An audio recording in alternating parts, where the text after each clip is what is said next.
들여다봐야 할 이슈를 짚어보는 시간입니다. 뉴스아베전 함께하실 패널 두 분 소개해드리겠습니다.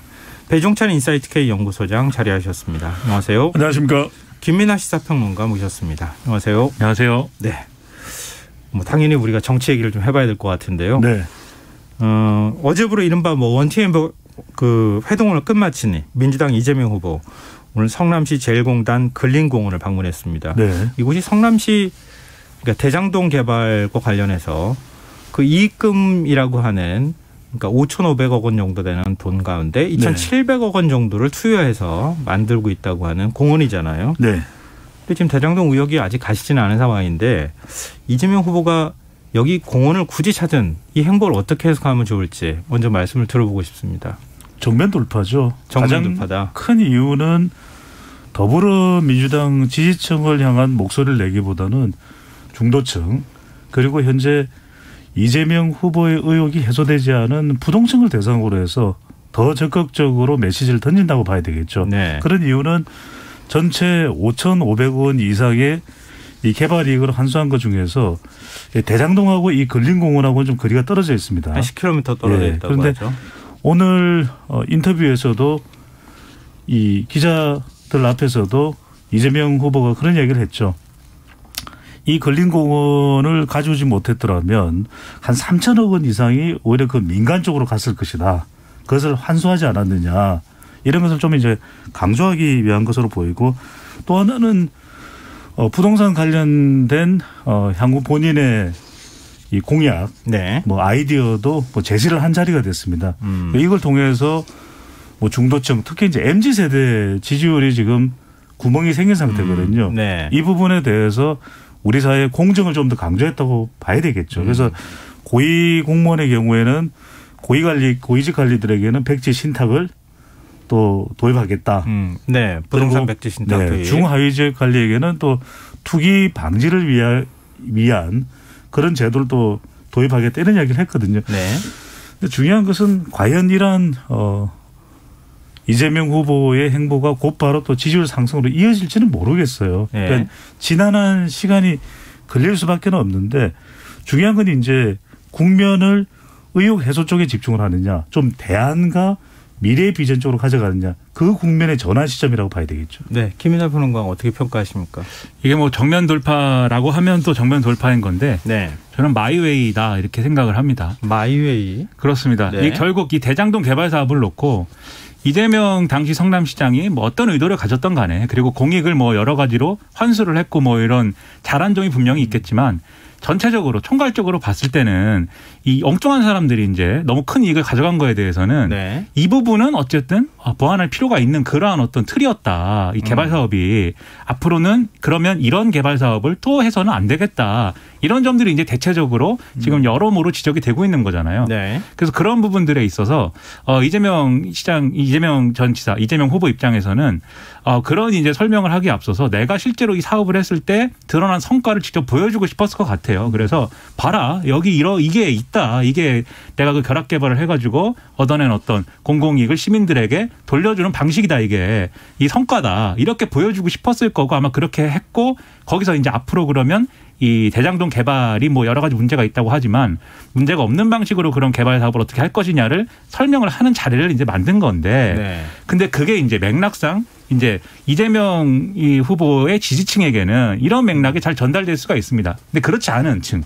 그러니까 중도에 있는 지금 좀 고민하고 있는 이 정권 교체를 하기 위해서 국민의힘 후보를 지지하자니 마음에 드는 후보가 없고. 그렇다고 지금 이재명 후보를 지지하자니 조금 여러 가지로 좀 미심적인 부분이 있는데 하는 이 계층을 네. 끌어올 수 있는 그런 행보이냐. 그렇다기보다는 여전히 내가 잘했다라는 걸로 비춰질 수가 있거든요. 난 잘한 거다. 여러 네. 비판이 있겠지만 난 듣지 않겠다. 이런 모습으로 비춰질 수도 있는 그런 모습이었습니다. 그래서 이게 보여주고 싶은 마음 그리고 대안을 얘기하고 싶은 그런 기획 이런 것들이 필요하다는 거에는 저도 동일하지만 네. 그 보여주는 방식이 이렇게 좀 어떻게 보면은 어떤 시선으로 보면은 오기일 수도 있는 그리고 마이웨이 이걸로만 밀어붙이는 듯한 이런 모습이 되는 기획은 적절치 않지 않았나 이런 생각입니다.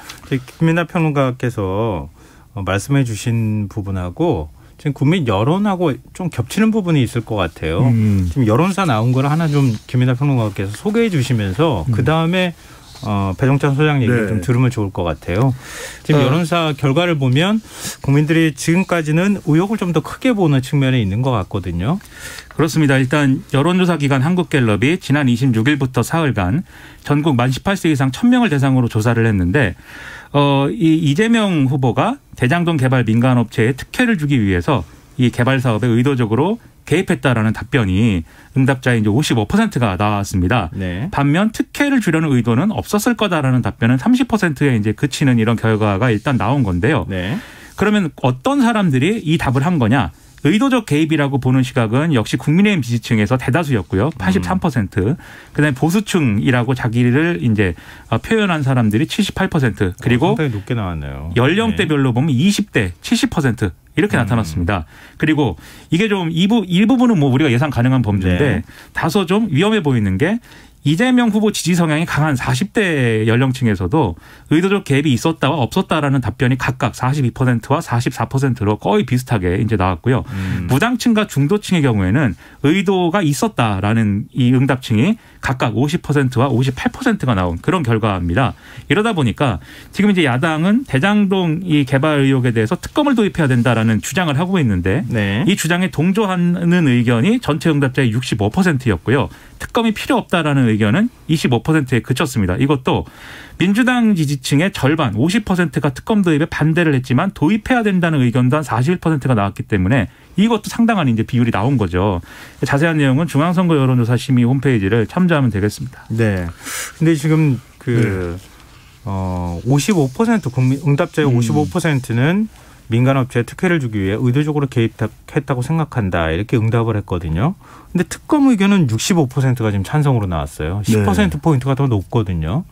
그러니까 지금 말씀하셨던 것처럼 40대 그리고 무당층 중도층은 사실 아주 큰 차가 있다고 보기는 어려울 것 같은데 근데 보수층하고 20대 특히 20대가 참 70% 정도가 나와가지고 굉장히 성향이 강한 것으로 보이는데 이런 40대와 무당층 중도층에서도 특검 도입의 필요성을 조금 더 많이 응답했다. 이렇게 또 우리가 해석하는 게 가능할 것 같거든요. 배종찬 소장 어떻게 분석하십니까? 그렇게 여론이 형성된 것은 뭐 정치적인 특검을 의미하는 건 아닐 거예요. 그러니까 특별검사 제도를 통해서 좀 정확히 파악이 필요하다. 이런 시각에서 이제 특검 도입이 필요하다. 그러니까 대체로 이제 중도층 쪽에서도 특검 쪽에 무게를 두기 때문에 네. 이 특검 여론이 높게 나오는데 여기서 제가 분석한 의견을 좀 드리면 그러니까 김인하 평론가 이야기가 일리가 있는 것이 이제는 뭐 얼마를 환수했다 이야기 그만해도 될 것 같아요. 그러니까 들을 만큼 들은 것 같아요. 근데 네. 그 이야기를 계속하니까 그러면 자꾸 그렇게 뭐 이재명 후보로서는 억울하다 이런 입장으로 들리고 네. 그러면 국민의힘에서 봤을 때는 이건 이재명 게이트다 이야기를 하고 있으니까 특검을 통해서 그럼 밝혀라. 자꾸 뭐 공수처든 검찰이 됐든 경찰이 됐든 안 밝혀지니까 이런 여론인 것이니까 이재명 후보도 차라리 이제는 우리가 미국 공화당의 선거 전략에도 코끼리는 생각하지만 이게 민주당의 선거 전략이죠. 네. 그런 게 있는 것처럼 대장동이 뭐 아주 복잡한 부분은 여전히 미궁이지만 들을 만한 내용들은 다 들은 것 같아요. 그러니까 이제 이재명 후보가 자꾸 얼마 환수했다 이런 이야기 안 해도 될 것 같아요. 그러니까 이제 중도층이 듣고 싶은 이야기는 그래 알겠어. 하여튼 이 상태에서 우리가 지지할지 말지는 결정할 테니까 그럼 5년간 국정 운영 능력은 있나 보자. 이게 사실은 핵심이거든요. 네네. 그러면은 부동산 정책을 앞으로 어떻게 해나갈지 이런 투기를 어떻게 방지할지 사실 그 이야기를 좀 더 설득력 있게 하는 게 또는 다른 중요한 현안들도 많을 겁니다. 부동산 외에도 일자리는 어떻게 해야 될지. 네. 그래서 이런 부분에 더 집중하는 이재명 후보뿐만 아니라 대선 후보의 모습이 돼야 되겠죠. 한 가지 이 말씀은 꼭 드리고 싶은데 지금 유권자들은 심각하고 진지해요. 그래서 저는 시장 행보하면서 쑥떡을 바라보면서 누가 자꾸 저만 보면 이렇게 쑥떡거리네요. 나는 이런 거 안 했으면 좋겠어요. 그런 거는 배 소장님하고 저 같은 사람들이 하는 거지. 우리야 뭐 네, 대선 후보가 금요일 밤에 지친 청취자분들을 위해서 우리 한번 바쳐서 뭐 아재 개그 시연할 수 있습니다. 그런데 네. 이제는 이 이재명 후보는 여당의 대선 후보인데 그런 이야기하면 마치 비아냥 그림처럼 들릴 수 있으니까 중도층은 심각해요. 저는 심각한 유권자의 눈높이를 맞출 필요가 있다고 봅니다. 근데 대선 후보도 좀 유머는 있어야 될 거 아니에요? 이런 유머 말고 이런 유머 말고 다른 유머를 구사했으면 다른 좋겠어요. 어떤 유머 말하는 거예요? 글쎄 근데 쑥떡 발언은 제가 볼 때 전형적인 배 소장님 스타일 유머였거든요. 혹시 뭐 그 부분에 대해서 조언을 해주시거나 뭐 이런 거 아닙니까? 왜 날 디스하고 이래요? 아니 굉장히 저는 기시감이 느껴졌어요. 아 이것은 배 소장님이 할 수 있는 그런 식으로 유머이죠. 사람 몰아붙이면 안 돼요. 저 여러 번 들었기 때문에. 네. 근데 이제 이 여론조사는 좀 더 심층적으로 볼 필요도 있어 보입니다. 왜냐하면 민간업체에 의도적으로 특혜를 줬다라는 게 그러면 그게 왜냐도 한번 물어봐야 돼요. 왜 줬다고 생각하느냐. 그러니까 어떤 이유로 이재명 시장이 특혜를 줬을까? 이걸 한번 물어봐야 돼요. 그러니까 민간업체에 특혜를 주고 그 대가로 이재명 당시 시장이 뇌물을 받았을까? 이것도 한번 물어봐야 됩니다. 네. 왜냐하면 민간업체에 특혜를 주어서라도 이 대장동 개발을 하고 싶었던 거냐 아니면 또 다른 사익을 추구하기 위해서 한 거냐 이것도 다를 수 있는 거거든요 얘기가. 네. 그 제가 볼 때는 이 이제 의도적 개입이 있었다라고 하는 답변 속에는 이 사업을 무리하게 추진한 거다라는 어떤 생각과 함께 이재명 이 시장 당시에 의심스럽다. 뭔가 부정부패도 있는 것 같다라는 이런 생각이 같이 합쳐진 부분이 분명히 있을 거라고 생각해요. 그러면 중도층의 입장에서 지금 말씀하신 것처럼 고민할 수밖에 없는 건 성남시장을 하면서 그리고 경기도지사를 하면서 이재명 후보가 일을 막 추진하다 보니까 잘 안 된 것들이 있고 의도대로 안 된 것도 있고 잘못한 것들도 있는데 그러면 그 잘못한 것들에 대해서 어떻게 그러면 사람들의 비판을 받아들이고 그 비판을 얼마나 생산적으로 국정운영 능력으로 다시 꺼내 드느냐 그렇죠. 이 태도를 볼 거거든요. 근데 그 태도라는 점에서는 오늘 이제 일공당 간 것, 이 부지 간 것도 그렇고 그다음에 뭐 쑥떡 얘기도 그렇고 다소 가벼워 보이거나 오기로 보이거나 그저 마이웨이로 보이거나 이렇게 지금 보여지고 있기 때문에 이 부분은 굉장히 다른 생각을 좀 해야 될 것 같습니다. 근데 좀 이재명 캠프에서 이 방송 듣는다면 굉장히 서운하다 이런 얘기를 할 것 같아서 이재명 캠프 얘기는 일단 전해드려야 할 필요가 있을 것 같은데요.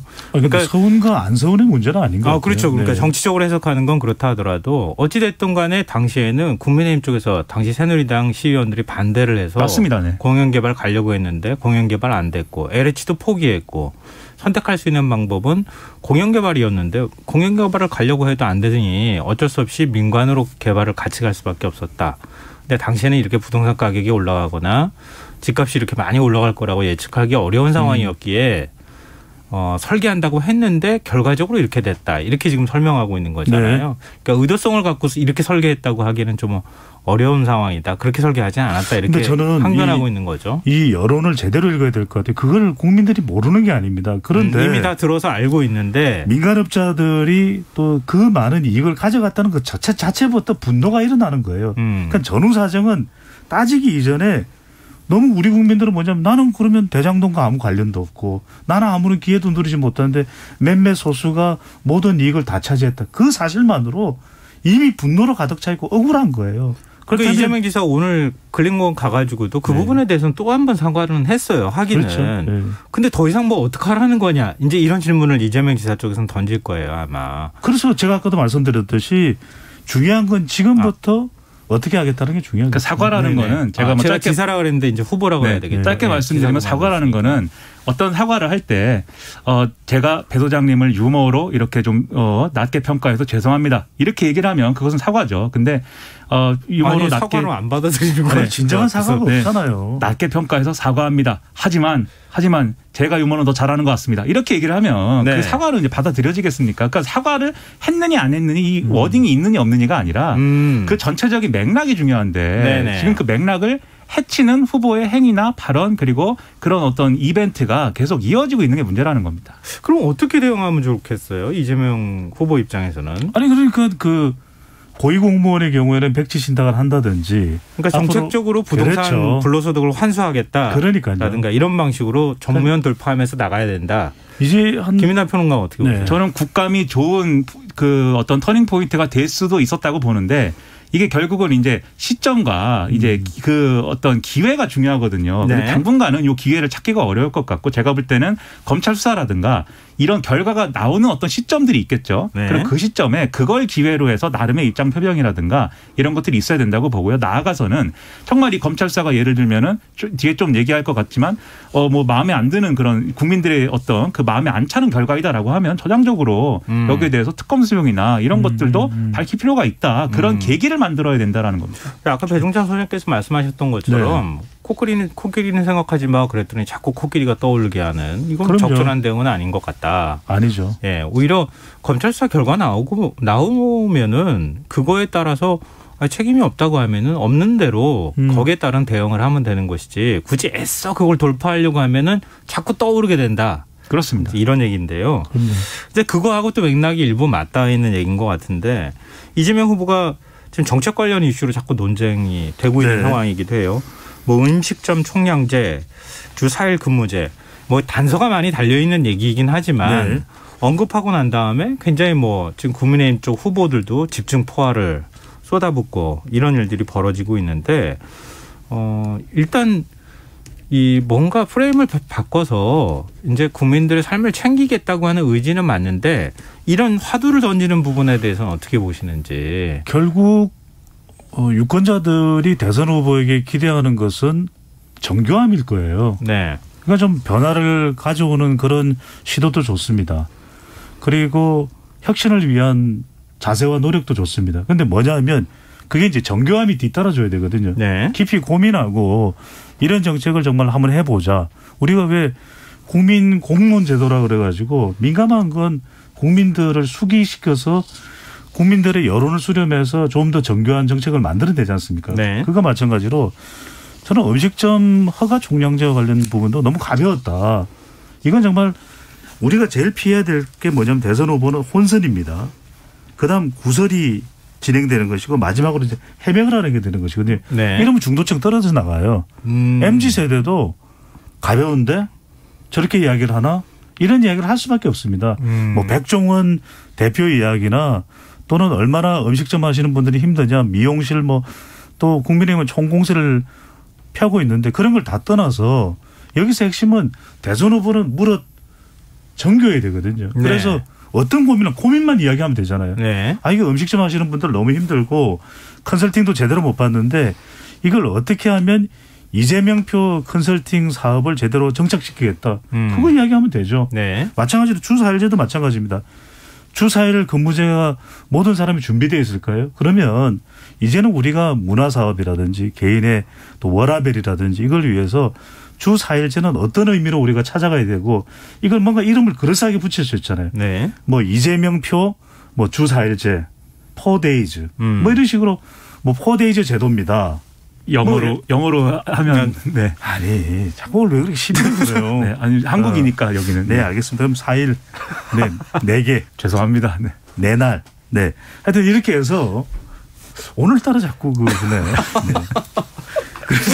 그래서 이런 걸 통해서 오히려 메시지를 던질 때 역시 많이 준비된 후보구나. 네. 그러니까 우리가 97년도 대선 생각해 보면은 김대중 전 대통령이 그런 얘기했어요. 준비된 경제 대통령입니다. 네. 그게 국민들의 마음이 간다는 거죠. 네. 김민하 평론가 어떻게 평가하십니까? 그러니까 이제 이재명 후보가 성남시장도 했고 경기도지사도 했기 때문에 현장도 잘할 것이고 뭐 이런 돌아가는 여러 가지 상황들, 실물의 어떤 상황들을 이 굉장히 이 높으신 분들보다는 훨씬 잘할 수 있다. 뭐 이런 장점을 가진 실용적인 어떤 사람이다. 이렇게 이제 비춰진 측면들이 있는데 네. 이런 이제 가벼운 방식으로 화두를 던지는 게 그런 걸 깨는 것이기 때문에 저는 이제 뭐 좋은 건 없는 거죠. 이런 게. 그런데 이제 맥락을 따져보면 일단 음식점 총량제 이 얘기는 제가 볼 때는 약간 돌발적으로 나온 얘기에 가깝다고 보고요. 이건 뭐 작정하고 화두를 던졌다기보다는. 근데 주 4일제 같은 경우에는 이거는 약간의 의도는 좀 있어 보여요. 왜냐하면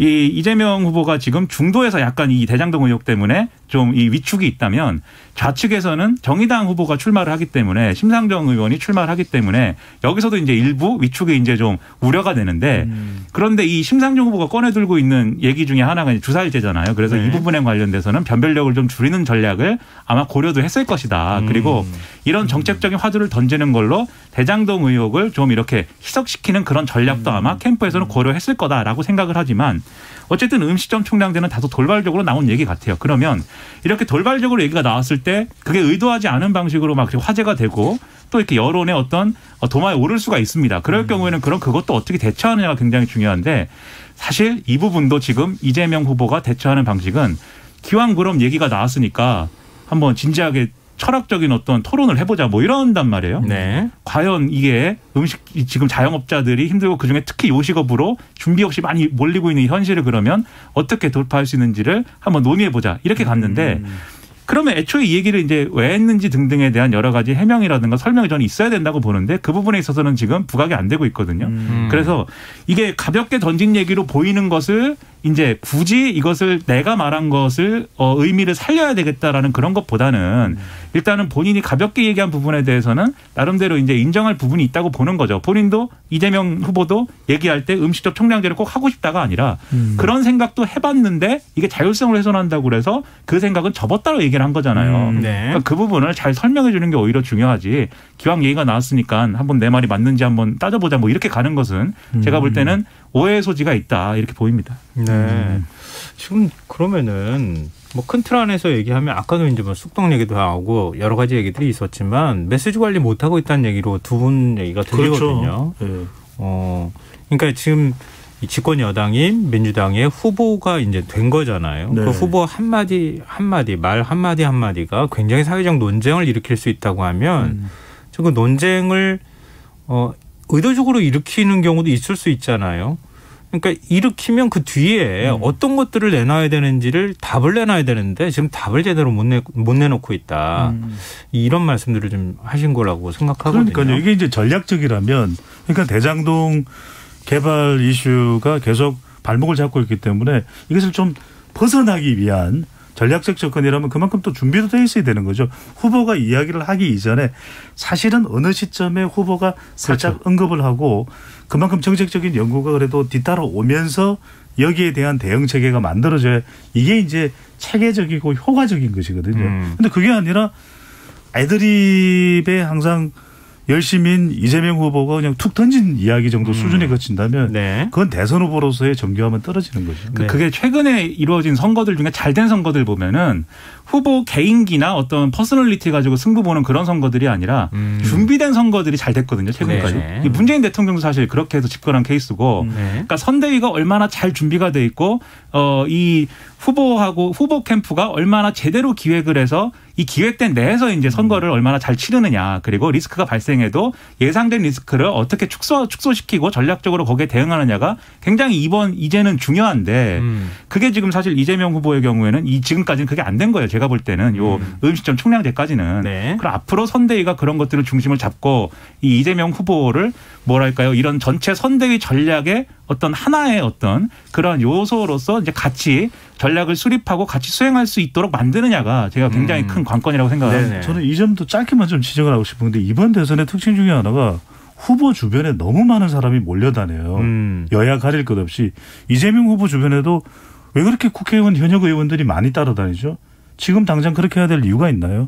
자기 일을 열심히 하면서 캠프 내에 맡은 역할이 있다면 그 부분을 열심히 하는 모습을 유권자들도 봅니다. 근데 저는 왜 이게 반면교사가 되냐면 이 행보에 대해서 또 현장 방문을 참 감동적으로 잘하는 대선 후보가 노무현 전 대통령이에요. 그러니까 많이 안 갑니다. 기껏해야 방송국 토론이 있더라도 한 3명 정도 가요.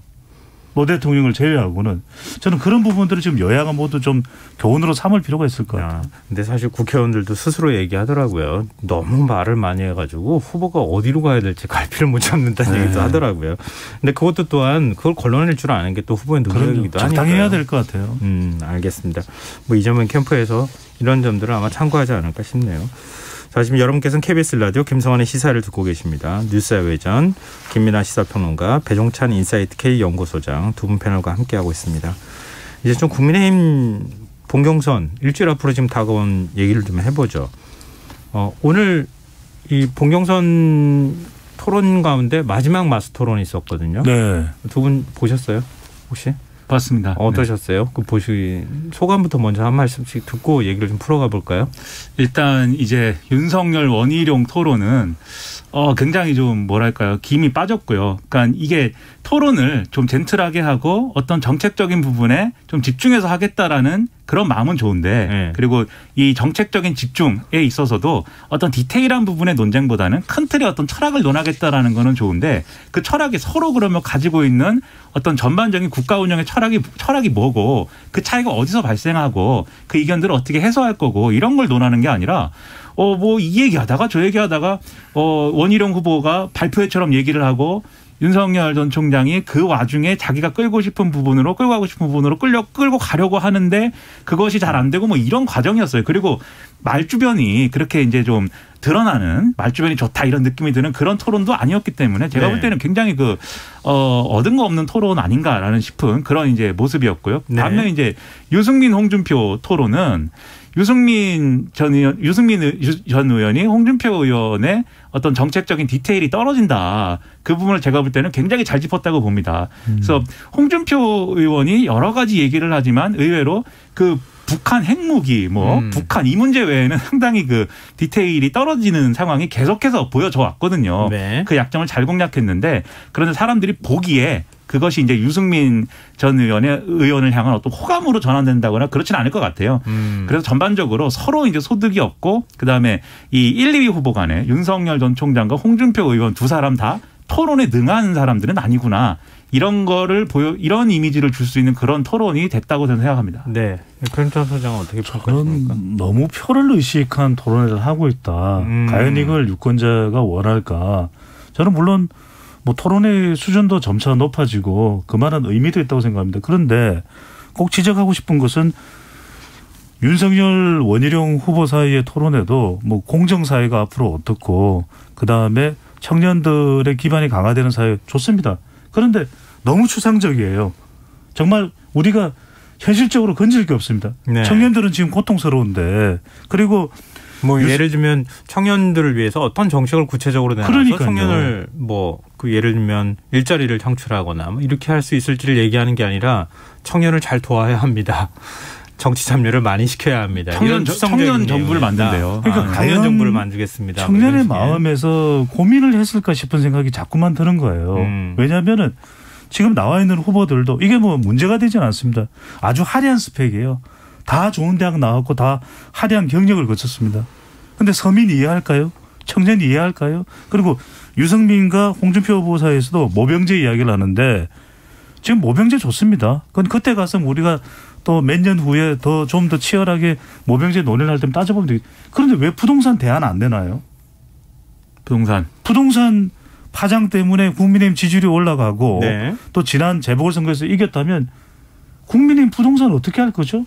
저는 정말 국민들이 필요로 하는 지금 세금 제도 또 일자리 제도 대학 문제 남녀 젠더 문제 왜 그 이야기 안 하죠? 대안 안 내놓죠?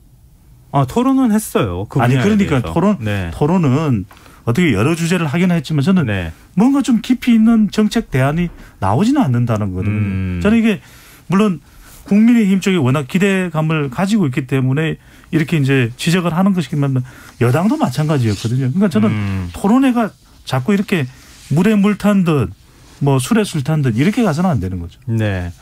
김민우 평론가 더 특별히 덧붙이실 말씀은 없으시고요? 네, 그래서 장점은 부각되지 않고 단점이 각각의 후보들이 단점이 많이 부각된 그런 토론회가 결과적으로는 됐다는 점에서 상당히 아쉬운 결과입니다. 네, 알겠습니다. 근데 오늘 토론회에서 또 이제 흥미로운 장면 중에 하나가 유승민 후보가 막 정책적인 부분으로 홍준표 후보를 이제 공격을 하는데 홍준표 후보가 이렇게 됐더니 경제부총리 제가 대통령 되면 경제부총리를 하면 어떻겠습니까? 그러니까 유승민 후보가 홍준표 후보를 향해서 법무부 장관은 어떻겠습니까? 이렇게 얘기하는 부분이 나왔거든요. 근데 사실 뭐 토론의 기술적인 문제를 떠나서 지금 이제 그 경선이 막판으로 가면서 합종 연행이 이루어질 것이다 이런 소문이 계속 나와요. 그러니까 특히 이제 홍준표 후보의 경우에는 당내 지지를 좀 더 많이 받아야 할 필요성이 있는 상황 아니겠어요? 네. 그래서 지금 뭐 설처럼 계속 유승민 후보가 후보 사퇴하고 뭐 서로 둘이 뭐 어떤 지분을 나눠 갖기로 했다는 등 뭐 이런 소문 나와가지고 유승민 캠프 쪽에서 상당히 반발하고 그랬는데 그럴 가능성 혹시 있다고 보십니까? 저는 높지 않다고 봐요. 왜냐하면 일단은 후보의 의지도 중요한 것이고 또 하나는 실질적인 효과가 있었냐. 실질적인 효과도 크지는 않을 것 같아요. 그러니까 이게 찌라시에서 나오는 내용인지 아니면 물밑에서 논의가 됐는지 모르겠습니다만은 그냥 설 차원에서만 말씀드리면 뭐 홍준표, 유승민 두 사람이 좀 연행하지 않겠냐 이런 이야기를 사실 점쳐왔던 부분이거든요. 그런데 네. 그렇게 될 때 두 사람이 서로 얻는 것이 있어야 될 텐데 실제로 그렇게 두 사람이 다 동반해서 이익을 얻을 만한 정치적인 소득은 크지 않다라는 거예요. 그러니까 이제 홍준표 후보의 경우에는 막판에 유승민 후보 지지하는 당원표라도 좀 끌어모으고 싶은 심정은 있을 겁니다. 네. 그래서 전략적 차원에서 뭐 흘려보낸 이야기일 때 이런 설도 있어요. 근데 궁극적으로는 오늘 분명하게 유승민 후보 쪽에서 선을 그었습니다. 그런 일이 절대 없을 것이다. 저는 시간적으로도 좀 늦었고 실질적인 소득도 한다고 하더라도 크지는 않을 걸로 보입니다. 네. 저도 뭐 같은 생각인데요. 만약에 둘이 단일화를 한다고 했을 때 얻는 게 있는 사람은 지금 말씀하신 대로 이제 홍준표 의원뿐입니다. 그러면 이 설 자체가 어디서 나왔느냐 이걸 한번 의심해 볼 필요가 있다고 저는 생각합니다. 네. 근데 이 얘기를 제가 꺼낸 이유기도 네. 하고요. 이게 뭐냐면 막판으로 가면서 지금 굉장히 경합으로 가고 있다고 하는 얘기가 나오잖아요. 그렇죠. 이번 이제 경선 룰이 일반 국민 여론조사 50%, 당원 투표 50% 이걸 이제 합산하는 방식인데 일반 국민 여론조사에서 윤석열 전 총장이 좀 앞서가는 듯한 모습을 보이다가 이른바 이제 전두환 옹호 발언 이후에 지지율이 좀 많이 빠지는 현상이 나타났잖아요. 근데 그렇게 하니까 결국은 당심에 매달릴 수밖에 없는 상황이 됐고, 지금 홍준표 후보의 발언, 유승민 후보와 관련된 합종 연행에 관한 얘기도 아마 거기에서 비롯된 측면이 있지 않을까 싶거든요. 네. 근데 KBS가 여론조사를 한 걸 좀 김연아 평론가가 설명을 해주시면 청취자분들께서 조금 이해가 더 빨리 잘 되실 것 같아요. KBS가 한국리서치에 의뢰를 해서 지난 26일부터 28일 사흘간 전국 만 18세 이상 성인 남녀 1000명을 대상으로 국민의힘 대선 후보로 누가 가장 적합한가 이걸 물었습니다. 그랬는데 홍준표 후보다라고 답한 사람이 전체 응답자의 26.9%였고요. 윤석열 후보다라고 답한 사람이 20.8%였습니다. 물론 두 후보 간 격차는 이제 지금 이 숫자만 보면 6.1%포인트지만 통계적으로는 이제 오차범위 내에 있다 이렇게 네. 이제 평가를 하는데요. 뭐 오차범위 내라고 해도 뭐 아슬아슬한 거죠. 그리고 이제 그 뒤를 이은 게 유승민 후보 11.7%, 원희룡 후보 3.8%였는데요. 그런데 이 응답자 가운데 국민의힘 지지자만 따로 분류해서 살펴보니까 전체 응답자 1000명 중에 이제 국민의힘을 지지한다고 답한 사람 중에 이제 누가 가장 적합하냐 이 대선 국민의힘 대선 후보로라고 물어보니까 윤석열 후보가 적합하다라고 답한 사람이 전체 응답자의 47.3%, 홍준표 후보가 적합하다라고 답한 사람은 33.3%였다는 겁니다. 그러니까 여기서는 윤석열 후보가 앞서가는 것이죠. 그리고 이념 성향을 보수다라고 답한 응답자만 따로 떼서 봐도 이 보수층에서 윤석열 후보가 적합하다라고 답한 사람이 40.5%, 홍준표 후보가 32.2%였기 때문에 국민의힘 응답자 그리고 보수층에서는 윤석열 후보가 여전히 앞서가고 있다라고 볼 수가 있는 조사였습니다. 자세한 내용은 중앙선거 여론조사 심의 홈페이지를 참조하시면 되겠습니다. 이것 때문에 굉장히 막판까지 지금 뭐 서로 간에 더 네. 거친 설전이 오고 가기도 하고 이러는데요. 지금 김종인 전 비대위원장이 오늘 이렇게 얘기했어요. 내년 대선은 이재명 민주당 후보와 윤석열 전 총장이 대결이 되지 않겠느냐. 뭐 좀 다른 후보들이 거세게 반발하고 있는 이런 상황이기도 한데요. 이 두 분께 지금 이제 어떻게 될 것인지 한번 예측을 들어보면 어떨까 싶거든요. 이게 참 굉장히 어려운 문제이기도 한데. 그렇죠. 예. 3일 이제 4일 국민 여론조사가 실시되고 1일 2일 이제 당원 투표가 되지 않습니까? 지금은 그냥 데이터만 따져보면 윤석열 후보 쪽에 뭐 좀 무게가 실려 있는 것 같아요. 왜냐하면 국민 여론조사는 앞서 이제 김연아 평론가가 소개를 한 대로 이른바 우리가 이런 상황을 가리켜서 당윤, 민홍 이런 이야기가 나오거든요. 네. 그러니까 당심은 윤석열에 가 있고 국민 여론조사는 홍준표 후보 쪽이다. 그러니까 이제 사지선다형 형태의 조사 결과를 보면 이 조사뿐만 아니라 우리 KBS 조사뿐만 아니라 대체로 한 6%포인트 홍 후보가 앞서는 추세로 나오고 있어요. 네. 그런데 이제 국민의힘만 빼놓고 보면은 윤석열 후보가 대체로 10%포인트 내외로 또는 그 이상 앞서는 추세거든요. 그러니까 이것만 보면은 5대5니까 당과 또 국민 여론조사의 반영 비율이 그러면 윤 후보가 당심을 잡고 있다면 조금 앞설 수 있다 이런 전망이 나오죠. 김연아 평론가 어떻게 예측하십니까?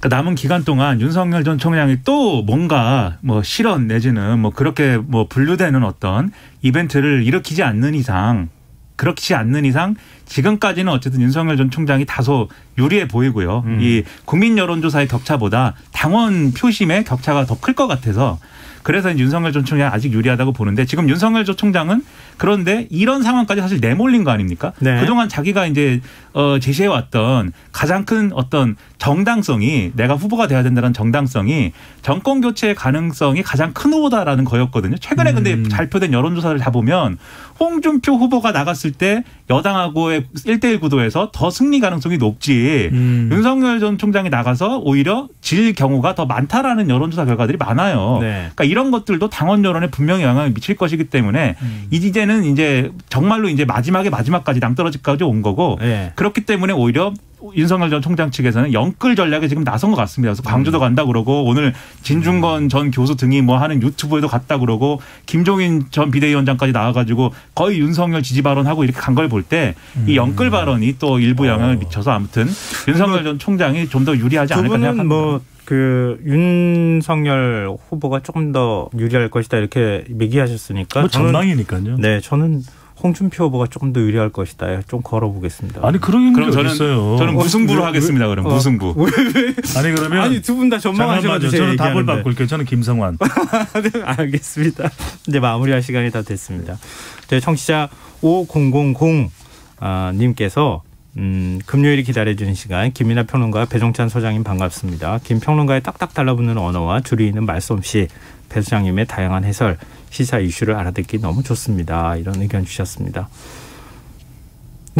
자화자찬 같네요. 네, 감사합니다. 선물을 드려야 될 것 같습니다. 네, 알겠습니다. 뉴스외죠. 오늘 여기까지 하겠습니다. 지금까지 김민하 시사평론가 배종찬 인사이트 K연구소장 두 분과 함께했습니다. 고맙습니다. 고맙습니다. 감사합니다.